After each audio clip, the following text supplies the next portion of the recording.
Hello friends, आज के इस वीडियो में हम लोग क्लास 12th के हिस्ट्री का चैप्टर नंबर 2 जिसका नाम है राजा, किसान और नगर, आरंभिक राज्य और अर्थव्यवस्थाएं, इसका आज हम लोग वीवीआई ऑब्जेक्टिव क्वेश्चंस को पढ़ेंगे जो बहुत ही इम्पोर्टेंट है।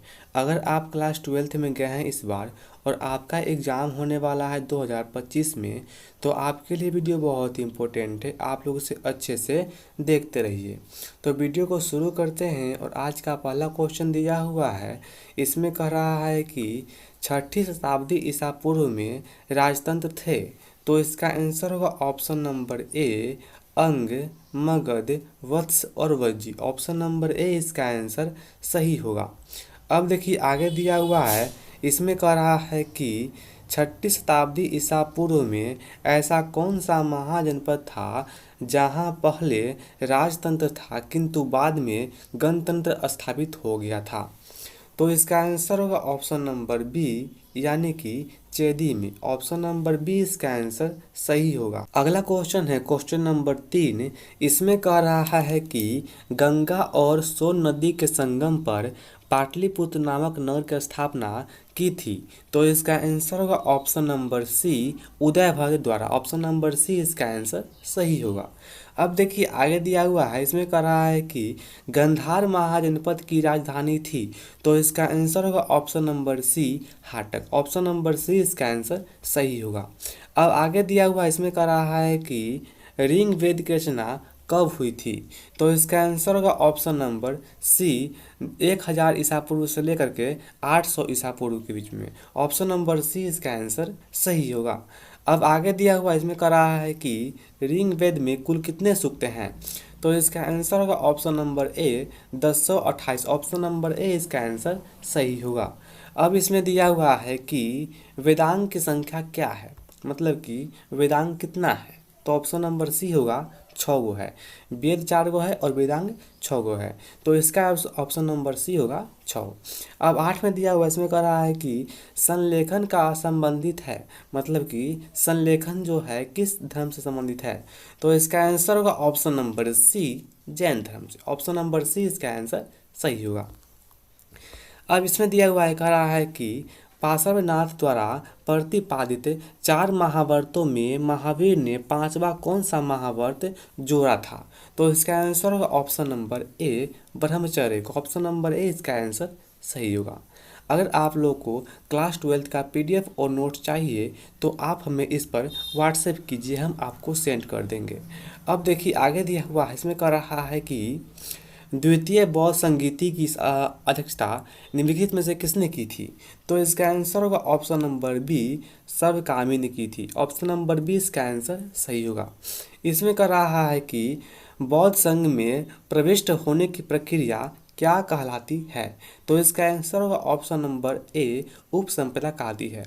ऑप्शन नंबर ए इसका आंसर सही होगा। अब इसमें कह रहा है कि मौर्यकालीन कलिंग राज्य स्थित था, कहाँ पर स्थित था।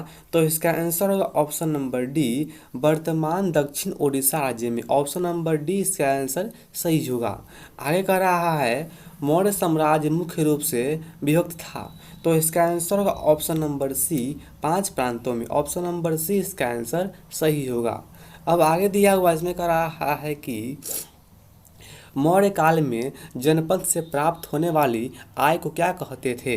तो इसका आंसर होगा ऑप्शन नंबर बी राष्ट्र कहते थे। ऑप्शन नंबर बी इसका आंसर सही होगा। अगला क्वेश्चन दिया हुआ है 15 नंबर।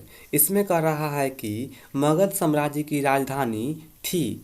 तो इसका आंसर होगा ऑप्शन नंबर इसमें नहीं दिया हुआ है, लेकिन इसका आंसर होगा राजगिरी। मगध की राजधानी कहाँ थी। तो राजगिरी थी। ऑप्शन नंबर इसमें नहीं दिया हुआ है। अब आगे देखते हैं, इसमें कह रहा है कि 16 महाजनपदों का उदय हुआ था किस युग में। तो इसका आंसर होगा ऑप्शन नंबर बी बुद्ध युग में, मतलब कि बुद्ध के काल में। ऑप्शन नंबर बी इसका आंसर सही होगा। आगे दिया हुआ इसमें कह रहा है कि सर्वप्रथम सिक्कों का चलन आरंभ होता प्रतीत होता, मतलब कि सर्वप्रथम सिक्कों का चलन आरंभ कब हुआ। तो इसका आंसर होगा ऑप्शन नंबर बी 5वीं शताब्दी ईसा पूर्व के लगभग से। ऑप्शन नंबर बी इसका आंसर सही होगा। अब आगे दिया हुआ इसमें कह रहा है कि गोत्र संस्था का प्रादुर्भाव कब हुआ था? तो इसका आंसर होगा ऑप्शन नंबर सी, उत्तर वैदिक काल में। ऑप्शन नंबर सी इसका आंसर सही होगा। आगे दिया हुआ इसमें कह रहा है कि मेगास्थनीज के अनुसार पाटलिपुत्र का प्रबंधन 3 सदस्यों का एक आयोग करता था। इस आयोग के 6 मंडल थे और प्रत्येक मंडल में कितने सदस्य थे? तो इसका आंसर क्या होगा? इसका आंसर ऑप्शन नंबर बी होगा 5। ऑप्शन नंबर बी इसका आंसर बी सही होगा।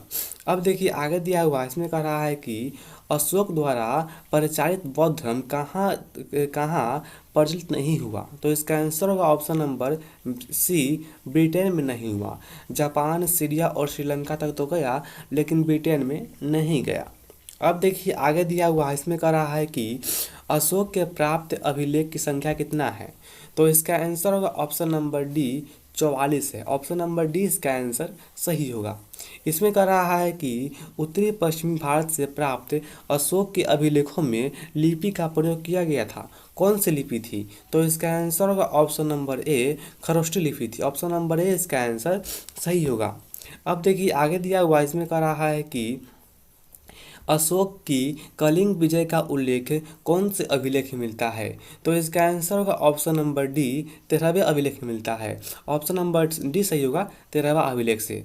आगे दिया हुआ है प्रसिद्ध गायत्री मंत्र निम्न में से किस देवताओं को समर्पित है? तो इसका आंसर होगा ऑप्शन नंबर सी, मतलब कि सावित्री को समर्पित है। ऑप्शन नंबर सी इसका आंसर सही होगा, सावित्री। अब देखिए आगे दिया हुआ इसमें कह रहा है कि महात्मा बुद्ध के घर त्यागने के बाद उसका प्रथम गुरु कौन था? तो इसका आंसर होगा ऑप्शन नंबर सी, आलार कलाम। ऑप्शन नंबर सी इसका आंसर सही होगा। तृतीय बौद्ध सभा का आयोजन कहाँ हुआ था? तो इसका आंसर होगा ऑप्शन नंबर बी, पाटलिपुत्र में हुआ था। ऑप्शन नंबर बी इसका आंसर सही होगा। आगे है आजीवक संप्रदाय का संस्थापक कौन था? तो इसका आंसर होगा option number B, Makkhali Gosal.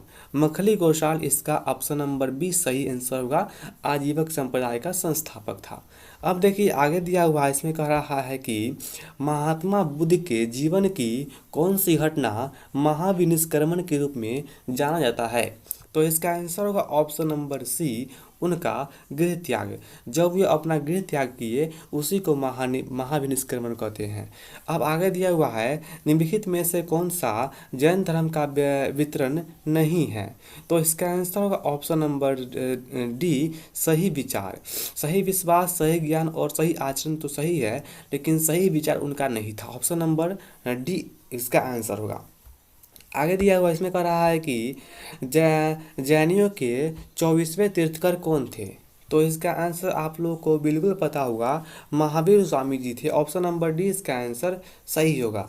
आगे दिया हुआ है 3वीं शताब्दी के आसपास प्रथम जैन सभा का आयोजन कहाँ हुआ था, कहाँ किया गया था? तो इसका आंसर होगा ऑप्शन नंबर डी, पाटलिपुत्र में किया गया था। ऑप्शन नंबर डी इसका आंसर सही होगा। अब देखिए आगे दिया हुआ इसमें कह रहा है कि जैन धर्म और बौद्ध धर्म में क्या समानताएं थी, मतलब कि क्या क्या समान थी? तो इसका आंसर होगा ऑप्शन नंबर डी, उपरोक्त सभी। मतलब कि दोनों ही अनिश्वरवादी थे, दोनों वैदिक कर्मकांड के विरोधी थे, जाति प्रथा का दोनों में स्थान नहीं था। तो ऑप्शन नंबर डी इसका आंसर सही होगा, इनमें से सभी। आगे हैं शैव धर्म के अनुयायी कहलाते थे। शैव धर्म के अनुयायी क्या कहते थे? तो इसका आंसर होगा ऑप्शन नंबर बी, नैनार कहते थे। ऑप्शन नंबर बी इसका आंसर सही होगा, नैनार। आगे दिया हुआ इसमें कह रहा है कि विष्णु के 10 अवतार का जिक्र किस पुराण में किया गया है? तो इसका आंसर होगा ऑप्शन नंबर ए, मत्स्य पुराण में किया गया। ऑप्शन नंबर ए इसका आंसर सही होगा। आगे हैं वासुदेव कृष्ण, जिन्हें भगवत संप्रदाय का प्रणेता माना जाता है, जन्म किस कुल में हुआ था? तो इसका आंसर होगा ऑप्शन नंबर ए, वृष्णि कुल में हुआ था। ऑप्शन नंबर ए इसका आंसर सही होगा, वृष्णि कुल। आगे हैं पिटक 3 है, निम्नलिखित में से किस पिटक में आध्यात्मिक एवं दार्शनिक सिद्धांतों का संग्रह किया गया है? तो इसका आंसर क्या होगा? इसका आंसर ऑप्शन नंबर सी होगा, अभिधम पिटक। यानी कि अभिधम पिटक में ही आध्यात्मिक और दार्शनिक का सिद्धांत का संग्रहण है, इसमें उल्लेख किया गया है। किसमें? तो अभिधम पिटक में। ऑप्शन नंबर सी इसका आंसर सही हो। तो अगला क्वेश्चन है, आज का लास्ट क्वेश्चन है, आरंभिक वैदिक अर्थव्यवस्था किस प्रकार की थी? तो इसका आंसर होगा ऑप्शन नंबर ए, पशुचारी। ऑप्शन नंबर ए इसका आंसर सही होगा। तो फ्रेंड्स, आज के इस वीडियो में इतना ही क्वेश्चन था। अगर आप लोगों को वीडियो अच्छा लगा होगा तो लाइक कर दीजिएगा और एक अच्छा सा कमेंट कर दीजिएगा और वीडियोज को शेयर कर दीजिएगा, ताकि आप लोगों का फ्रेंड भी इससे लाभान्वित हो सके। और ऐसे ही वीडियो पाने के लिए चैनल को सब्सक्राइब कर लीजिएगा और बेल आइकन को दबा दीजिएगा, जिससे मेरा हर वीडियो का नोटिफिकेशन सबसे पहले आप तक पहुंचेगा। तो अब मिलते हैं अगले वीडियो में। और लेकिन हाँ, अगर आप लोग को इसका पीडीएफ चाहिए तो आप लोग हमें इस व्हाट्सएप नंबर पर व्हाट्सएप कीजिएगा, हम आपको पीडीएफ सेंड कर देंगे और ग्रुप में भी ऐड कर देंगे। वह नंबर ये है 7654847298। तो अब मिलते हैं अगले वीडियो में, तब तक के लिए धन्यवाद।